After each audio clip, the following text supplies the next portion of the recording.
ஸ்ரீவைகுண்ட சட்டமன்ற உறுப்பினரான சமூக ஆர்வலர் அன்னை வி.ஜி. சரவணன் எம்.எல்.ஏ. அவர்கள் கடந்த 5 ஆண்டுகளுக்கும் மேலாக ஸ்ரீவைகுண்ட தொகுதி மற்றும் அதன் சுற்று வட்டார பகுதிகளில் உள்ள ஆதரவற்ற ஏழை எளியவர்களுக்கு இல்லம் தேடி இரவு உணவு திட்டத்தை ஏற்படுத்தி உணவு வழங்கி வருகிறார்.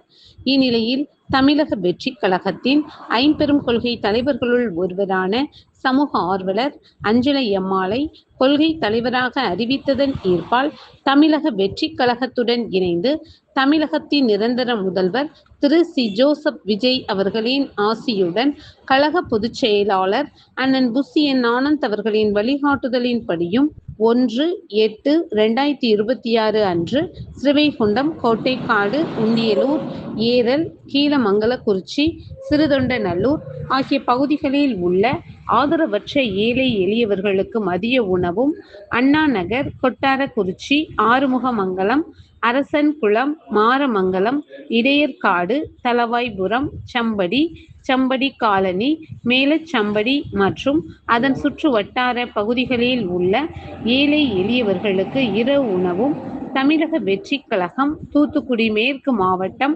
ஸ்ரீவைகுண்ட சட்டமன்ற உறுப்பினரான சமூக ஆர்வலர் அன்னை வி.ஜி. சரவணன் எம்.எல்.ஏ. அவர்களின் சார்பில் அன்று 223 நபர்களுக்கு உணவு வழங்கப்பட்டது.